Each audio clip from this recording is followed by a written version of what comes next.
All right, so on page 10, guys, I need you to focus, please. Page 10 in your notes packet. It goes over the 4-step process for a significance test up at the top of the page. State, when we were doing confidence intervals, only had 2 parts. We had to name the parameter, and we had to give the confidence level. We still have to do those 2 pieces here. We still have to do the parameter. This time we'll give the alpha level instead of the confidence level. In addition to that, we have to give the value of the statistic. This was the observed whatever, observed proportion, observed mean. This is the result from a study or an experiment. And you have to name both of the hypotheses, the null hypothesis, the HO, and the alternative hypothesis, the HA. In the plan stage, plan is exactly the same as when we did our confidence intervals. You're going to name the test, but now, you're going to name the procedure. Now, instead of calling it an interval for P, we have a test for P. So a 1 sample or 2 sample z-test for P or P1 minus P2. In the do step, we do our general and specific formulas. We do our work. You're going to find the value of the test statistic, the z-score, and you're going to find the p-value.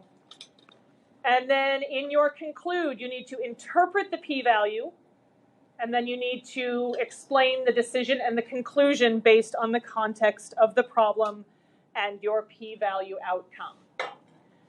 Standardized test statistic, your z-score is going to be your observed amount, so your statistic, p hat, minus the parameter, p, divided by the square root of p times 1 minus p divided by n. P, in this case, in the numerator and the denominator, will be coming from your null hypothesis. And then if we have a not equal to, instead of a greater than or a less than, if we have a not equal to, then we say it is two-tailed. Either one of these would be not equal to in that case. So we're going to take whatever our p-value is, whatever that outcome is, and we're going to multiply it by 2 so that we get both sides right there. So far, so good? All right, let's try another significance test. We're going to walk through the check your understanding together. So let's read through that. It says, sometimes parents and grandparents like to recount how difficult life was when they were kids, such as having to walk 10 or more miles to school in the snow, uphill both ways. A random sample of 180 teenagers were selected, and 40% had heard stories from their parents or grandparents about how difficult life was when they were kids. Do these data provide convincing evidence at the alpha equals 0.05 significance level that the proportion of all teenagers who have heard stories from their parents or grandparents about how difficult life was when they were kids differs from 0.50? So let's go through the state step. We have 4 things that we need to do in the state step. What would the statistic be here? What was the observed value?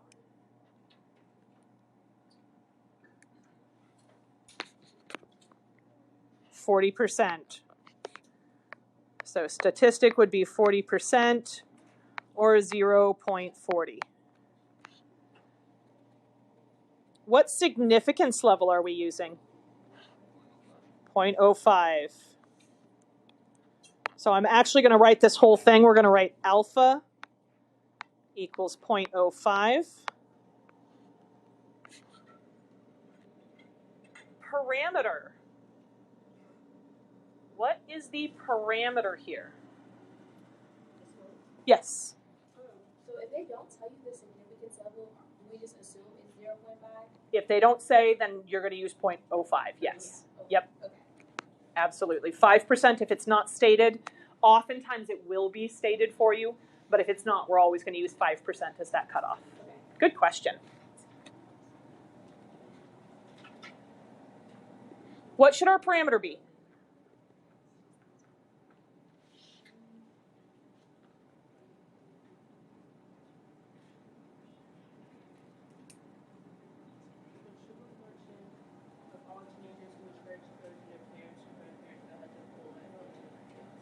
Absolutely. Basically, starting right here, we're going to copy word for word. There's only one additional thing that I would put in there for the parameter. We need P equals, yes, but there's a word that I would need to stick in there too. The true proportion. The true proportion. So P is the true proportion of all teens who have heard stories from their parents or grandparents about how hard life was when they were kids, blah, da, da, da, da.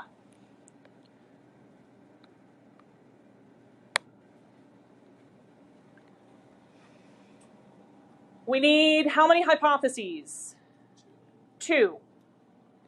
They tell us right at the very end of that text what our value for the null hypothesis should be.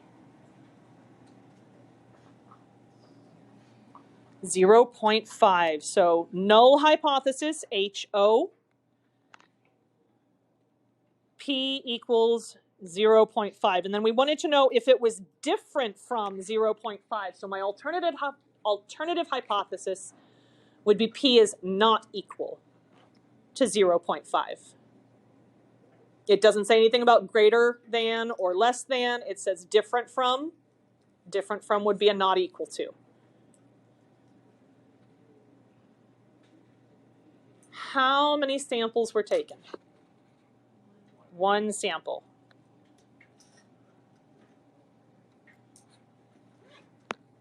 So this is going to be a 1 sample. What would be the rest of the name of this procedure? Z-test for P. Keep in mind something I just want to make sure to point out. This is a Z, not a Z star right here. And this is P, not P hat. So in the name of the procedure, we're doing a Z-test for P. All right, so now we're into the plan step. That was the first piece of our plan. Then we have to check our conditions. What are those conditions again? Random, 10%, large counts. Do we get randomness? Yes. How do we know? Random sample of 180 or random sample of 180 teenagers. You just need to quote in there where it says random sample. Why do we care about random samples? So you can generalize. So we can generalize to what? To the population. To the population, which in this case, the population would be all teenagers. 10%. What are we going after with this 10% condition? Independence, so that we can use that formula for the standard deviation. Do we get 10%?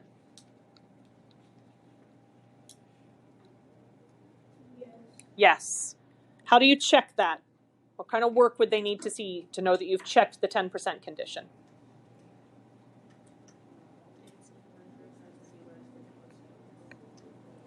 Yes.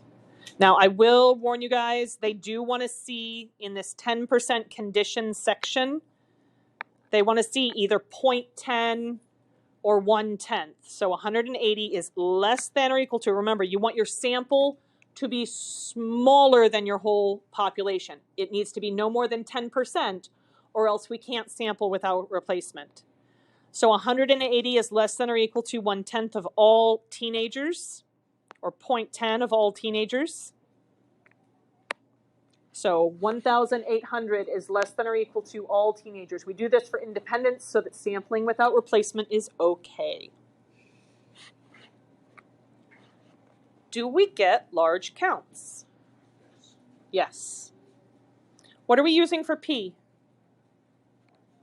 0.5. 180 times 0.5? 90. 180 times 1 minus 0.5? 90.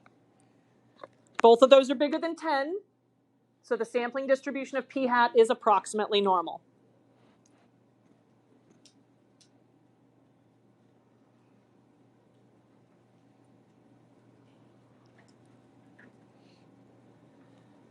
Down in the do step, we need our general formula and our specific formula. So for confidence intervals, the general formula was point estimate plus or minus margin of error. For significance tests, the general formula is for our standardized test statistic that is equal to the statistic minus the parameter divided by the standard deviation.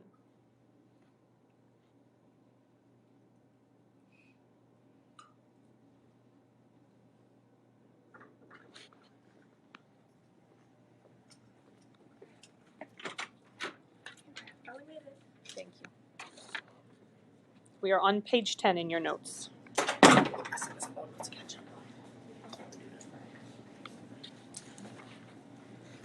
So what would the specific formula look like?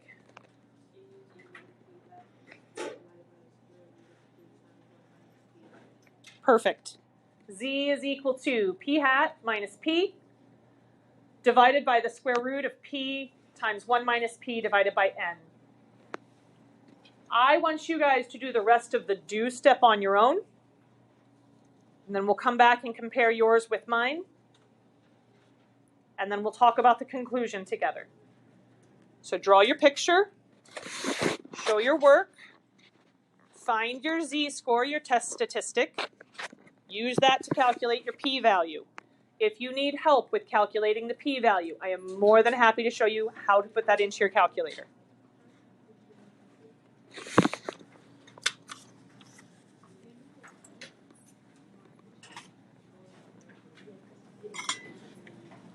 I'm only going to give about 3 minutes or so for the work.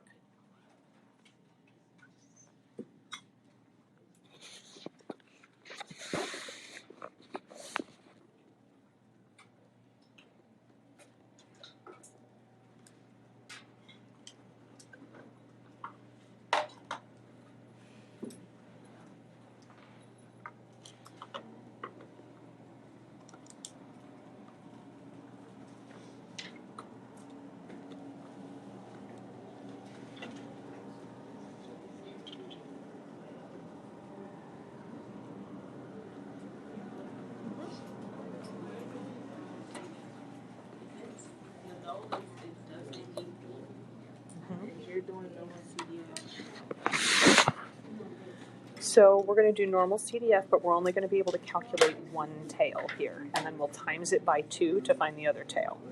Oh, you're finding those. Anytime it's a not equal to, your shading on your picture will look something like this. And so calculate it for, 0 up to 0.4. That would be your lower bound and your upper bound. And then whatever answer you get from that, you'll just times it by 2. That would find it from here to here. Instead of doing it twice and adding them together, because you'll get the same percentage either way.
What'd you guys get for your z-score? Negative 0.27? I got negative 2.68. So that would be the value of my test statistic. The picture, what the picture needs to look like. We have our mean right in the center, 0.50. The standard deviation, that's my denominator. So that's coming from 0.50 times 0.50 divided by 180 underneath the square root. You get 0.0373.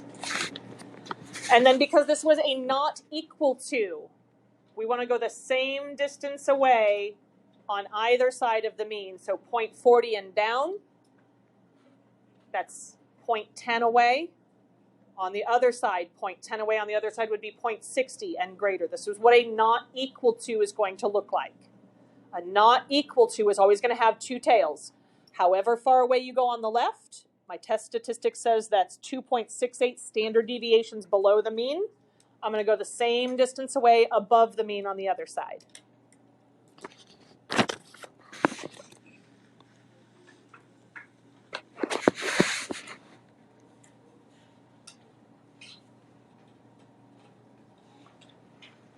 And then that p-value.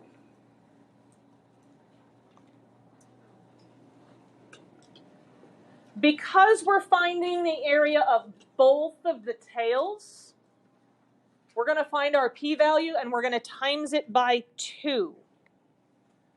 So when I find this on table A, or when I use my calculator to calculate the p-value, so if I did normal CDF, 0 for my lower bound, 0.40 for my upper bound, my mean of 0.50, and my standard deviation of 0.0373. No matter which way I do this, I'm getting about 0.0036 or 0.0037, depending on how you round. So again, table A has 0.0036. Calculator gave me 0.006367. You have to multiply it by 2 anytime you have a not equal to, because that first bit, 0.0036, is only giving me the area over here. But because we're also looking for this, because it was a not equal to, I need the amount of that tail over there, which, because this is completely symmetric and I'm going the same distance away on both sides, it's going to be the exact same area here. So I would just take my p-value and times it by 2 to get the true p-value for the entire test. So I got 0.0072. Yes? That's this part right here. So 0.50 times 0.50 over 180 when you do the square root, that's what gives you this right here.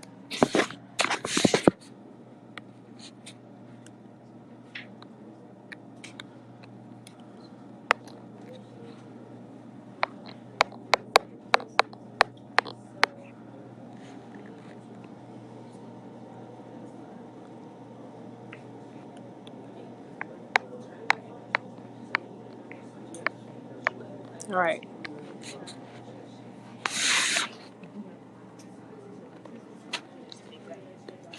All right. You guys okay if I pop this up higher on the screen so it's a little easier to see? Okay. There. Now it's up a little higher on the screen.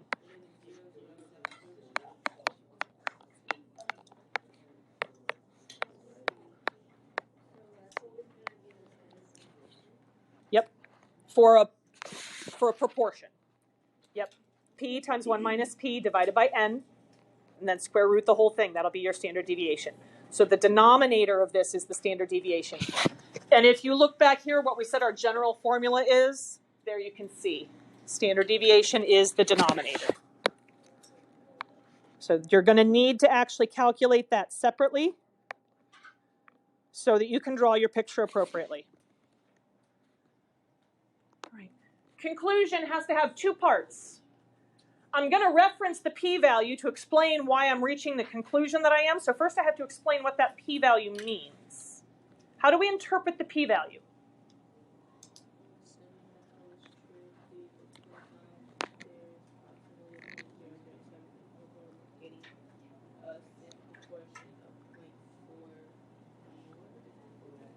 So 0.4 or less, or 0.6 or more, because we have a two-tailed. If we were just going for less than, it would be 0.4 or less. But since we have a two-tailed, it's 0.4 or less, or 0.6 or more. All right, so the first part of our conclusion, assuming the null is true, assuming HO is true, P equals 0.50 is what our null was.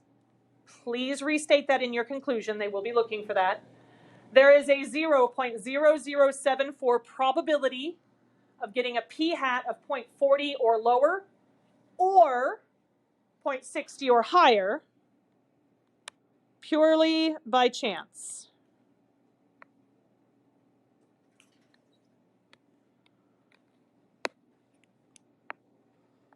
Shouldn't have that A in there. You guys agree that the p-value is low? When p is low, reject the hoe. So we reject the null hypothesis. Since we rejected the null hypothesis, does that mean we do or do not have convincing evidence for the alternative? We do. That's okay. If we reject, then we have evidence for the alternative. We don't have evidence for the null. If we reject the null, then that means we have convincing evidence that the alternative is true. Reject means that we have evidence. If we don't have evidence, I don't know that the null is correct, but I don't have any evidence to say that it's not. So we fail to reject it. We reject the null, and we do have convincing evidence that the true proportion of teenagers who have heard stories from parents or grandparents is different from 0.50. And because of space, I did not write out the full parameter there. But I should, like, if I had had enough space, I would say I have heard stories from parents or grandparents about how difficult life was when they were kids is different from 0.50.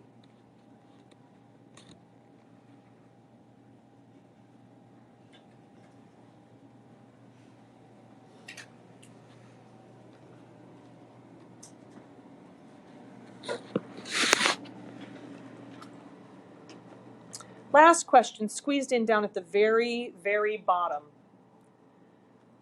A 95% confidence interval for the proportion of all teenagers who have heard stories from their parents or grandparents about how difficult life was when they were kids is 0.328 to 0.472. So basically everything that we just did up here, only as a confidence interval instead of as a test.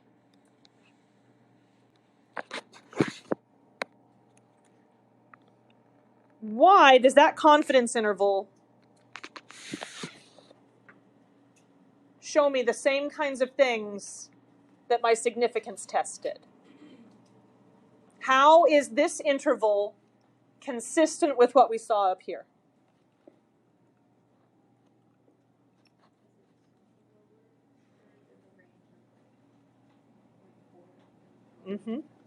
We have, the upper bound goes to 0.47, and we wanted to know if it was different from what?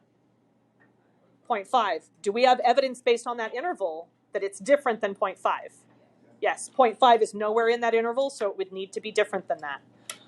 Why does the confidence interval actually give me a little bit more information than the significance test?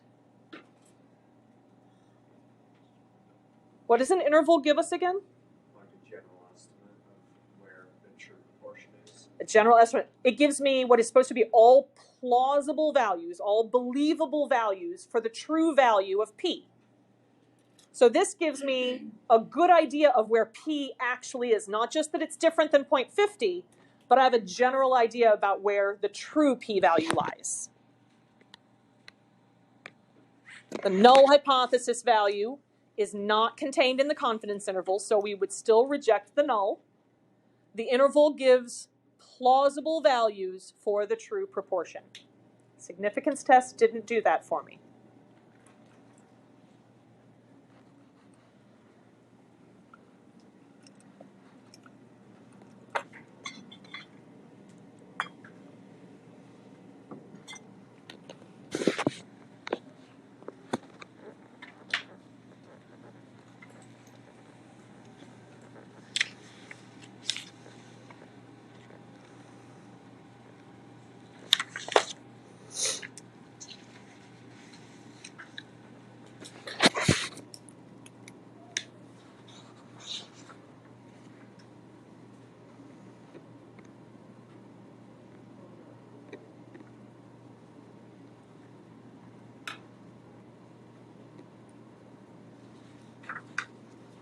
Right. So we're going to flip over to page 11.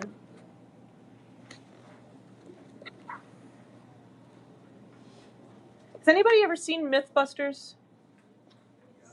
I feel like it's kind of a dated show at this point, but Mythbusters, for those of you that aren't familiar, was a show. I don't remember what station it aired on, but it was two guys, Jamie and Adam, and they would test different hypotheses to try to determine whether different things were true or false. And what they were doing in the particular clip that we are going to watch is determine whether or not you are more likely to yawn if someone yawns near you.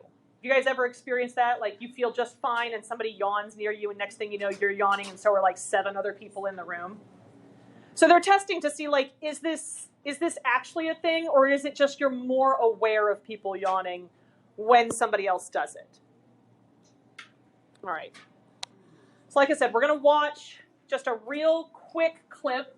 While we're watching this, I want you guys to pay attention to how they set up their experiment. And we're going to draw an outline. You guys remember first semester when we drew outlines of experiments? That's what we're going to do right here. So watch what they do. We're going to outline their process. All right, I hope I don't have the volume up too terribly loud.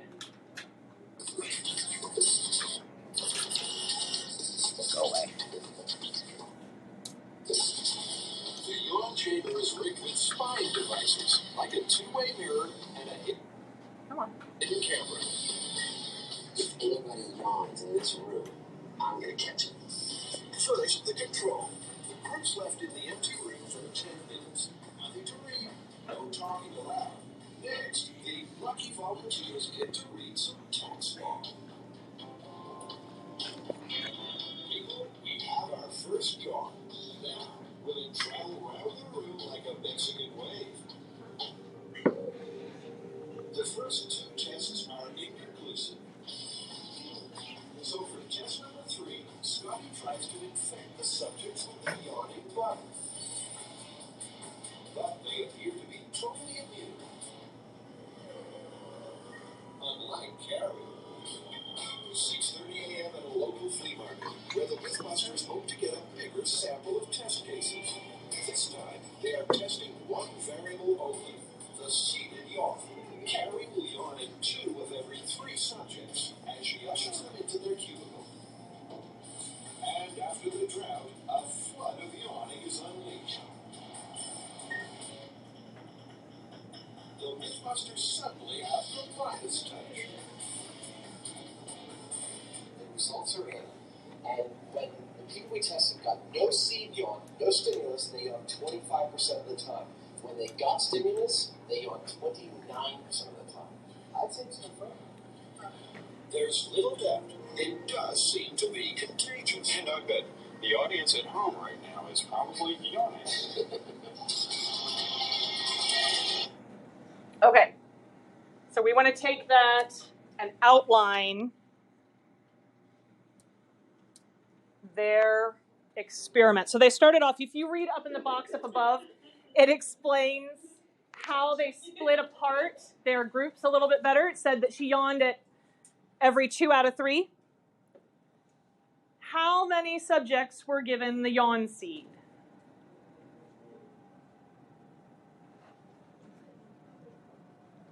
How many subjects were given the yawn seed?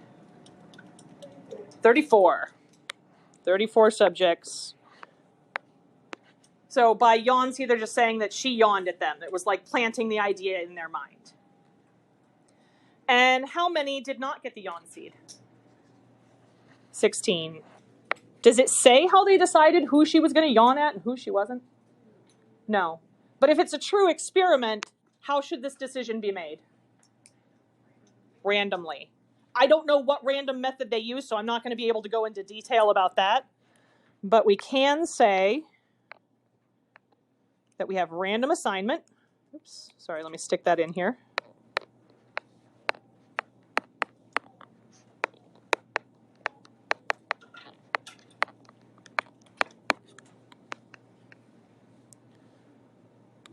So we have this random assignment. Splits people into our 2 groups. Here's my yawn seed group. 34 subjects.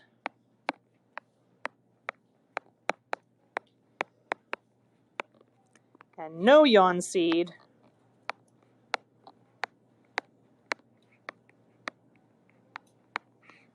was 16 subjects.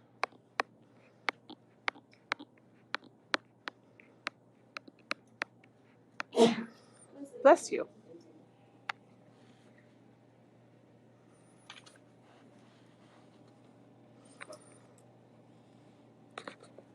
So they split them into two groups. Some got the yawn, some did not. Then they compared the proportion of yawners.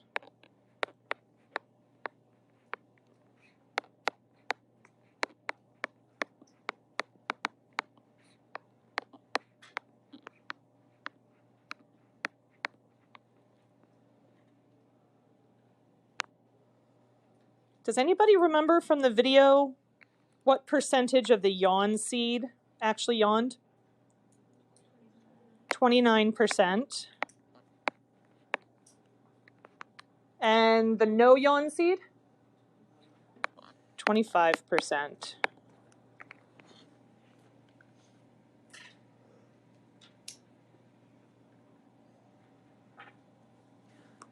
So we're going to call P1 the true proportion of yes yawn seed people who yawned.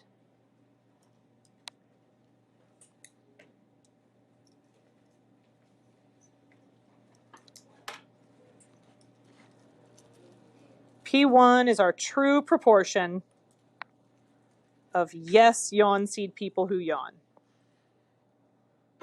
And so P hat 1, that would be my 29% or 0.29. They said 10 out of the 34. I don't know if you guys caught that from the video, but they really did give the number there. 10 out of 34, so 29%. P2 is the true proportion of no yawn seed people who yawned. So what would P hat 2 be then?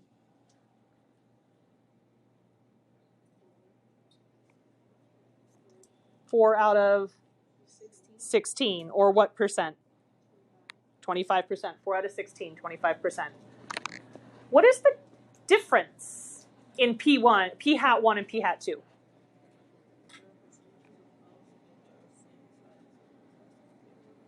Sample size being different is fine because we've changed them into decimals. So we're just going to subtract those percentages. What is the difference in the 0.04 or 4%? If we've changed them into percentages, even though my sample sizes are different for these two groups, that is okay. Do the data provide some evidence that yawning is contagious?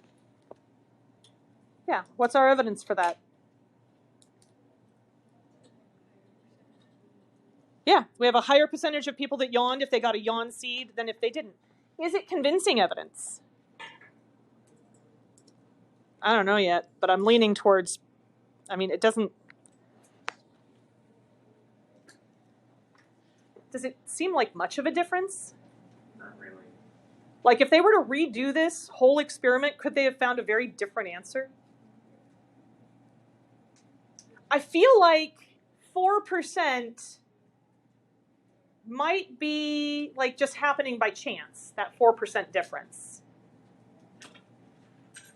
But we've seen other situations where there's a 4% or less difference, and yet it is statistically significant. Turns out that that'd be really hard to achieve just by chance.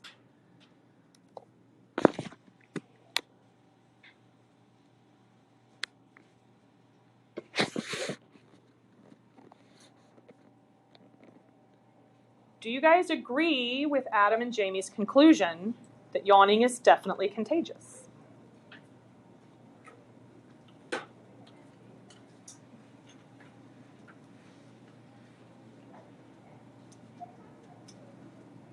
Because 29 is bigger than 25, does that definitely mean that yawning is contagious?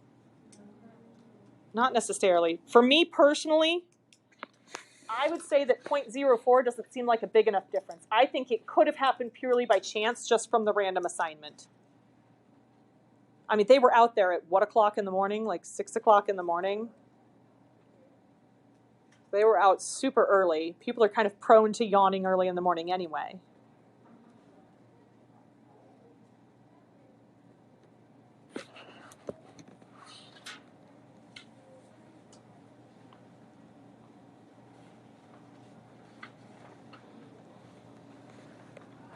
So we're going to test this. We're not going to be able to get all the way through our significance test today, but I want to go ahead and get our individual sample data. You guys are going to need to be in groups of 2, just because I only have so many of these little card packs. So these little faces either have like a slightly smiling person or a yawning person. The yawn is really obvious. Their mouth is making a big O. So what you're going to do, if you flip it over to page 12, it describes how we're going to go about collecting our data. First thing we need to do, though, is come up with the null hypothesis. What should the null hypothesis be?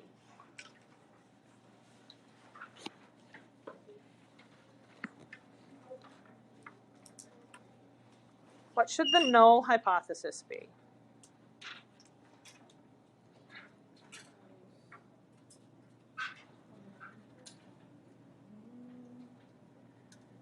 So when we're looking at these 2 groups, what did we do with them to see if we thought there was a difference? I did p hat 1 minus p hat 2. If there is no difference between these 2 groups, what would the difference be? 0. So our null hypothesis is that there is no difference. P1 minus P2 equals 0. Yawning is not contagious. I think the proportion from each of these groups is probably, in all truth, the same. And so when I subtract them, their difference would be 0.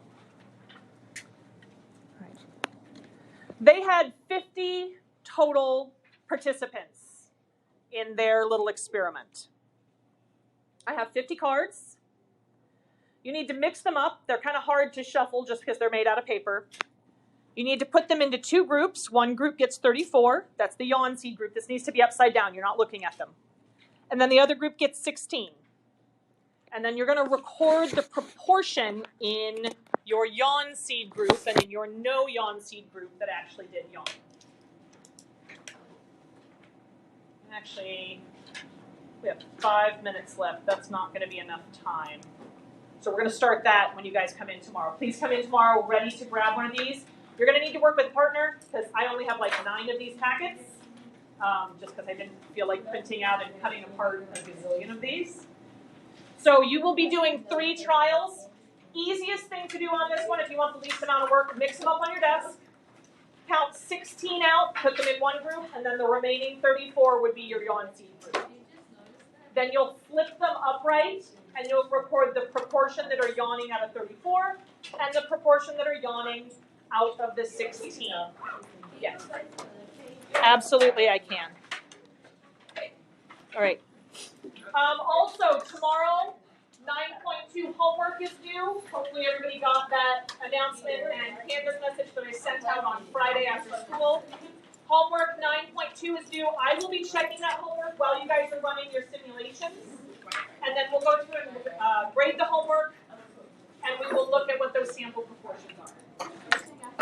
Yes. Okay, and then how do you know like the original hypothesis is contagious, or are we doing this to prove it's right or wrong? We're doing this to see whether they were correct or incorrect, basically.